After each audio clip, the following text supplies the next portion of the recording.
Assalamualaikum warahmatullahi wabarakatuh. Kami dari kelompok 4 yang beranggotakan 7 orang akan mempresentasikan kata dan diksi. Berikut anggota kelompok kami. Yang pertama Dina Zafira Khairani, yang kedua Apriliana Nur Aurelia, yang ketiga Natasha Margareta, yang keempat Fatimah Azahra, yang kelima Muhammad Khafi Dermawan, yang keenam Fitri Nurdiana, yang ketujuh Muhammad Yasin dengan saya sendiri. Untuk materi selanjutnya akan dibacakan oleh teman saya.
Nama saya Apriliana Nur Aurelia, NIM 4112320034. Di sini saya akan menjelaskan tentang apa itu fungsi diksi. Fungsi diksi adalah agar pemilihan kata dan cara penyampaian dapat dilakukan dengan tepat sehingga orang lain mengerti maksud yang disampaikan. Diksi juga berfungsi untuk memperindah suatu kalimat. Misalnya, diksi dalam suatu cerita. Dengan diksi yang baik, maka penyampaian dalam cerita dapat dilakukan secara runtut, menjelaskan tokoh-tokoh, mendeskripsikan latar dan waktu, dan lain sebagainya. Secara umum, berikut ini adalah beberapa fungsi diksi. Yang pertama, membantu audiens atau pembaca mengerti apa yang disampaikan oleh penulis atau pembicara. Yang kedua, menciptakan aktivitas komunikasi yang lebih efektif dan efisiensi. Yang ketiga, menyampaikan gagasan atau ide dengan tepat. Yang keempat, menjadi lambang ekspresi yang ada pada suatu gagasan. Perkenalkan, nama saya Natasha Margareta Saragiturnip dari Prodi Pendidikan Kimia NIM 4301420087 dari kelompok 4. Di sini saya ingin menjelaskan tujuan dari diksi. Tujuan diksi yaitu untuk memperoleh keindahan guna menambah daya ekspresivitas. Maka sebuah kata akan lebih jelas jika pilihan kata tersebut tepat dan sesuai. Ketepatan pilihan kata bertujuan agar tidak menimbulkan interpretasi yang berlainan antara penulis atau pembicara dengan pembaca atau pendengar. Sedangkan kesesuaian kata bertujuan agar tidak merusak suasana. Selain itu, berfungsi untuk menghaluskan kata dan kalimat agar terasa indah. Assalamualaikum warahmatullahi wabarakatuh. Perkenalkan, nama saya Fatimah Azahra, NIM 4314420079. Di sini saya akan menjelaskan tentang jenis-jenis diksi berdasarkan maknanya. Sebelumnya, jenis diksi itu terdapat dua jenis. Yang pertama, jenis diksi berdasarkan maknanya. Yang kedua, jenis diksi berdasarkan leksikal. Diksi berdasarkan makna juga terbagi menjadi dua. Yang pertama, makna denotatif. Yang kedua, makna konotatif. Makna denotatif adalah makna yang sebenarnya dari suatu kata atau kalimat. Jadi, makna denotatif merupakan makna dasar. Maksudnya, makna yang ditunjuk pada suatu kata. Nah, menurut Kamus Besar Bahasa Indonesia, denotasi adalah makna kata atau kelompok kata yang didasarkan atas penunjukan yang lugas pada sesuatu di luar bahasa atau yang didasarkan atas konvensi tertentu yang bersifat objektif. Jadi, dapat kita simpulkan bahwa makna denotatif adalah makna kata atau kelompok kata yang bersifat objektif, makna yang masih asli, makna yang benar-benar menunjuk pada acuan. Nah, yang kedua ada makna konotatif. Makna konotatif adalah kata atau kalimat yang memiliki arti bukan sebenarnya. Dalam Kamus Besar Bahasa Indonesia, kata konotasi adalah tautan pikiran yang menimbulkan nilai rasa pada seseorang ketika berhadapan dengan sebuah kata. Makna yang ditambahkan pada makna denotasi. Makna konotatif timbul akibat asosiasi perasaan terhadap kata tertentu. Oleh karena itu, makna konotatif ini bersifat emosional dan tidak objektif. Jadi, dapat kita simpulkan bahwa makna konotatif merupakan makna kata atau kelompok kata yang didasarkan oleh asosiasi perasaan atau pikiran yang ada pada pembicara. Berikut ini akan saya tampilkan contoh-contohnya. Nah, yang pertama ini ada Pak Ahmad sedang membuat kursi dari kayu. Nah, yang kedua, Pak Budi ikut memperebutkan kursi DPR. Nah, makna kata kursi pada kalimat pertama ini memiliki arti kata benda atau perabotan yang berfungsi untuk tempat duduk.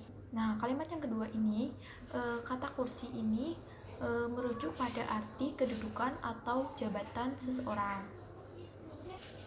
Nah, kalimat yang berikutnya ada kambing hitamku beranak 3.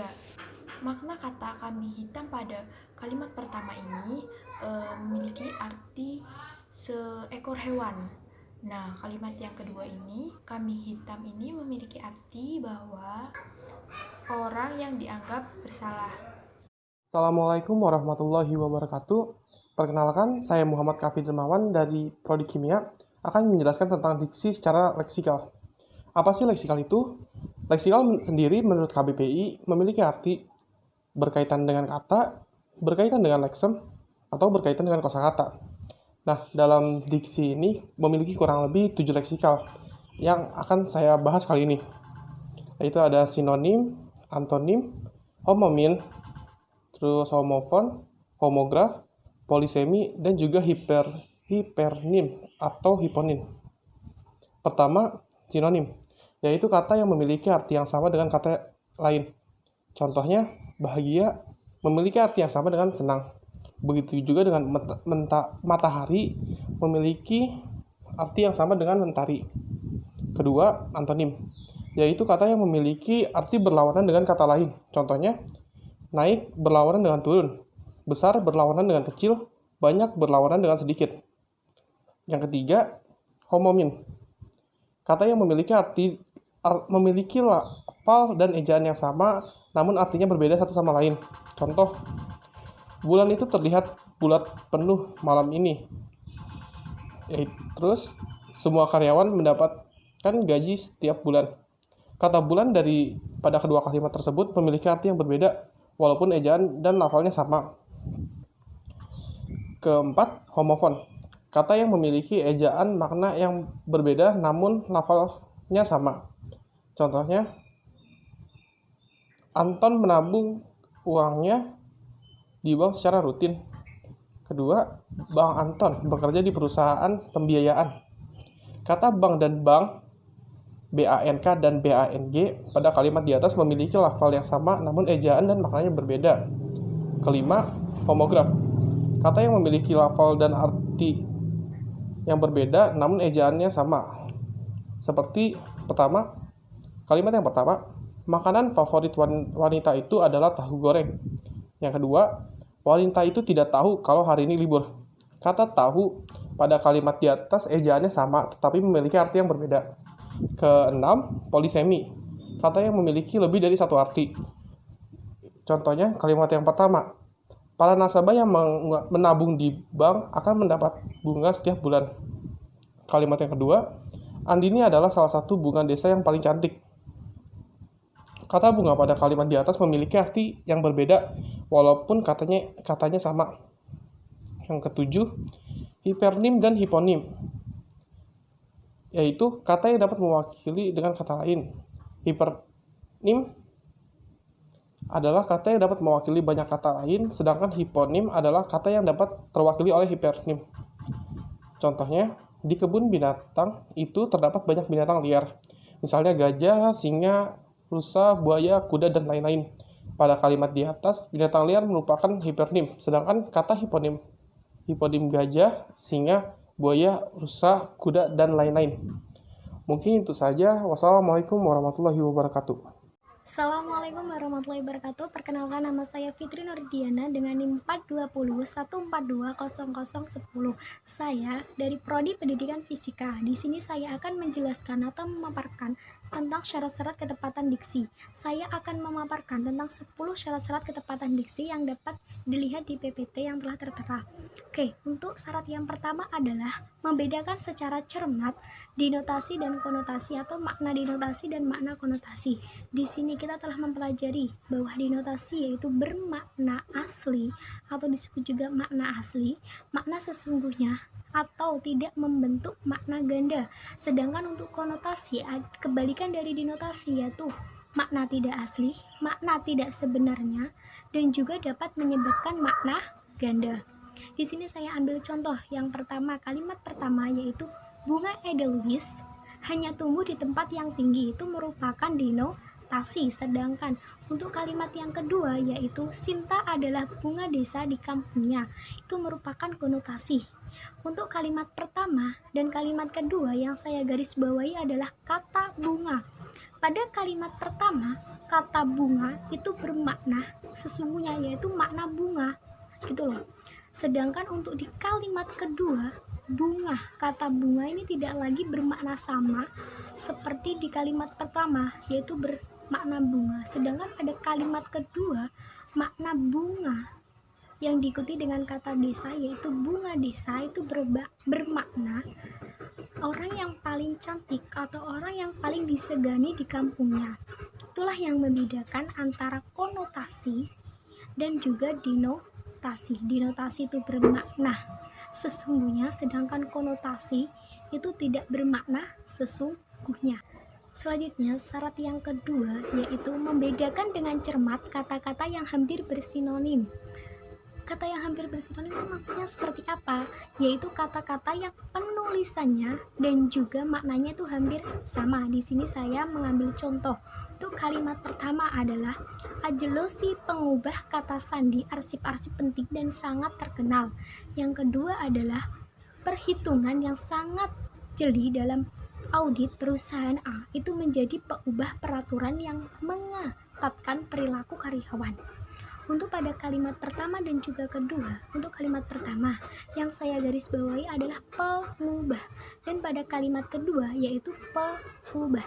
Di sini untuk pengubah itu bermakna orang yang melakukan perubahan atau orang yang merubah. Untuk kalimat yang kedua yaitu pengubah itu tuh bermakna besaran yang digunakan pada statistika. Jadi meskipun penulisannya itu hampir sama, namun itu memiliki makna yang berbeda gitu loh. Yang pada kalimat pertama pengubah itu bermakna merujuk pada subjeknya atau orangnya, sedangkan untuk kalimat yang kedua yaitu pengubah itu merujuk pada besarannya. Itulah yang membedakan. Adapun syarat yang ketiga adalah membedakan kata-kata yang mirip ejaannya. Kata-kata yang mirip ejaannya, langsung ke contoh aja ya. Untuk contoh yang pertama yaitu interferensi dan juga inferensi.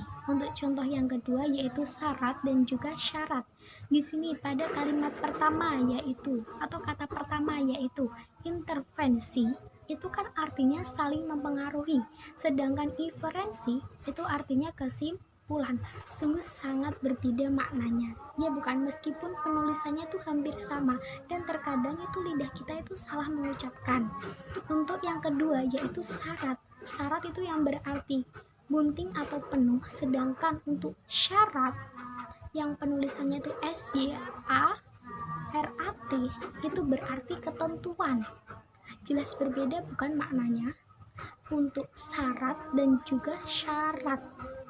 Dan mungkin pengucapannya juga beda, syarat dan juga syarat. Selanjutnya, untuk syarat yang keempat adalah tidak menafsirkan makna kata secara subjektif berdasarkan pendapat sendiri.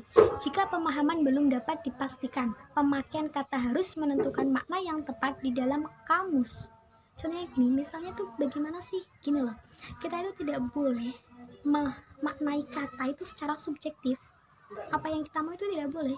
Kata itu harus kita maknai sesuai dengan kamus, yaitu Kamus Besar Bahasa Indonesia. Ini saya ambil contoh ya. Yang pertama saya ambil kata modern, dimana kalau kita secara subjektif itu ya, kita memaknai kata modern itu seperti apa sih? Canggih, ya kan? Canggih. Oke, saya ambil contoh canggih. Sedangkan kata modern itu menurut Kamus Besar Bahasa Indonesia itu artinya terbaru atau mutakhir. Nah, jelas berbeda bukan dari kata canggih dan juga terbaru. Sedangkan kita tahu tersendiri bahwa kata canggih itu juga memiliki arti di Kamus Besar Bahasa Indonesia, yang artinya itu banyak cakap, suka mengganggu, banyak mengetahui, bergaya intelektual. Jelas berbeda bukan antara terbaru dan juga canggih. Selanjutnya, syarat yang kelima yaitu menggunakan kata imbuhan asing jika diperlukan, harus memahami makna secara tepat. Di sini saya itu akan mengambil contoh legalisir, itu seharusnya dilegalisasi. Mengapa demikian? Bahwa legalisasi itu merupakan kata Belanda yang diserap dari kata benda legaliste dari Belanda, dari kata benda legalisation dari Inggris. Jika kata benda legalisasi dijadikan kata kerja dengan imbuhan me atau di, maka itu hasilnya akan menjadi melegalisasi atau dilegalisasi. Jadi untuk kata dilegalisir itu salah, yang benar adalah dilegalisasi. Yang kedua yaitu kata koordinir, seharusnya yaitu koordinasi. Ini pun sama seperti kata legalisir tadi yang seharusnya legalisasi. Itu pun sama penjelasannya. Oke, kemudian yaitu syarat yang ke-6, yaitu membedakan pemakaian kata penghubung berpasangan secara tepat. Artinya itu kata penghubung itu digunakan secara tepat dalam kalimat. Oke, saya ambil contoh yang pertama ya, untuk yang salah yaitu tidak melainkan. Sedangkan untuk pasangan kata yang benar yaitu tidak tetapi. Saya ambil contoh dalam kalimat biar lebih mudah dipahami. Yang pertama adalah contohnya seperti ini. Bella tidak tinggi, tetapi dia gemuk, gitu kan? Itu yang benar, tidak dan juga tetapi. Kalau yang salah kan seperti ini. Bella tidak tinggi, tetapi bukan tetapi melainkan gemuk. Itu jelas salah kan? Untuk kata tidak dan selanjutnya dihubungkan dengan kata melainkan, kan jelas sekali tidak cocok, gitu kan? Untuk contoh yang kedua yaitu pasangan yang salah berupa baik dan juga ataupun. Untuk pasangan yang benar yaitu baik maupun. Contoh dalam kalimatnya, Rina baik maupun sedikit bawel. Untuk yang selanjutnya adalah Rina baik ataupun bawel. Itu kan memang sangat tidak pas gitu loh antara kata penghubung itu. Selanjutnya adalah syarat yang ke-7, yaitu membedakan kata umum dan kata khusus secara cermat. Kata umum adalah kata yang masih bermakna luas, sedangkan kata khusus yaitu kata yang bermakna konkret atau kata yang sudah spesifik gitu loh. Saya ambil contoh di sini adalah mobil. Mobil itu merupakan kata umum kalau kita berbicara tentang mobil. Mobil berarti orang itu dapat berpikir, oh iya, mobil buatan dari Jepang, mobil buatan dari Cina, mobil buatan dari mana. Itu adalah kata mobil. Sedangkan untuk kata khususnya yaitu mobil Corolla atau buatan mobil sedan buatan dari Toyota gitu kan. Kalau kita berbicara tentang Corolla itu, orang pasti akan berpikir hanya mobil itu saja, tidak hanya mobil Corolla itu saja, tidak berpikir untuk mobil-mobil yang lainnya, yaitu mobil buatan dari Cina, mobil buatan apa. Itulah yang membedakan antara kata khusus dan juga kata fungsi. Untuk yang ke-8, yaitu memperhatikan perubahan makna yang terjadi pada kata-kata yang sudah dikenal. Contohnya saya ambil, yaitu isu, berasal dari bahasa Inggris, yaitu isu yang berarti publikasi atau perkara. Sedangkan isu dalam bahasa Indonesia tersendiri itu berarti kabar yang tidak jelas asal usulnya. Bisa disebut juga kabar angin, bisa juga disebut dengan desas-desus. Untuk syarat yang ke-9 adalah menggunakan dengan cermat kata bersinonim, berhomofoni, dan berhomografi. Untuk kata bersinonim yaitu kata yang memiliki makna hampir sama atau bahkan sama.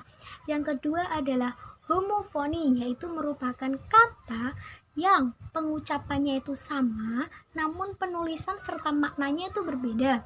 Sedangkan untuk homografi yaitu kata yang penulisannya itu sama persis namun pengucapannya dan juga maknanya itu berbeda.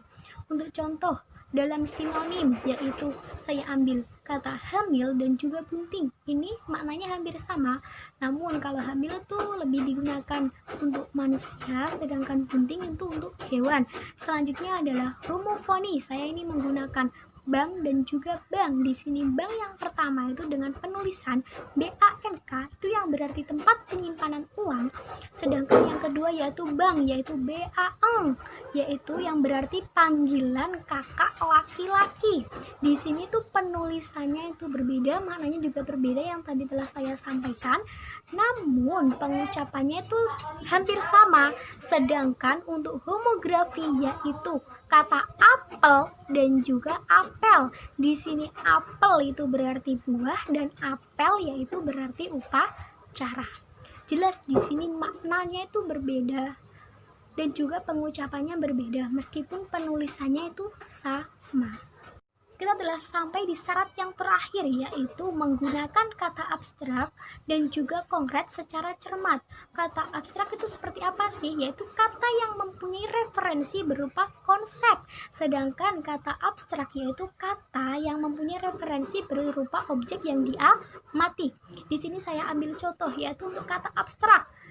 Kebaikan seseorang kepada orang lain itu merupakan sifat yang terpuji. Sedangkan yang kedua, kata konkret, yaitu APBNRI mengalami kenaikan 15%. Oke, cukup sekian dari saya. Apabila ada kata-kata yang kurang berkenan, saya mohon maaf. Yang selanjutnya akan dilanjutkan dengan teman saya. Sekian dan terima kasih. Assalamualaikum warahmatullahi wabarakatuh. Perkenalkan, nama saya Muhammad Yasin dari Prodi Sistem Informasi. Di sini saya akan menjelaskan ciri-ciri diksi. Ciri-ciri diksi ada 3, yaitu yang pertama, tepat dalam pemilihan kata untuk mengungkapkan gagasan atau hal yang diamanatkan. Yang kedua, dapat digunakan untuk membedakan secara tepat nuansa, makna, dan bentuk yang sesuai dengan gagasan dan situasi serta nilai rasa pembaca. Yang ketiga, menggunakan pembendaharaan kata yang dimiliki masyarakat, bahasanya, dan dapat menggerakkan dan memperdayakan kekayaan tersebut menjadi jaring kata yang jelas. Mungkin cukup itu dari kami, kelompok 4. Kurang lebihnya mohon maaf. Terima kasih. Wassalamualaikum warahmatullahi wabarakatuh.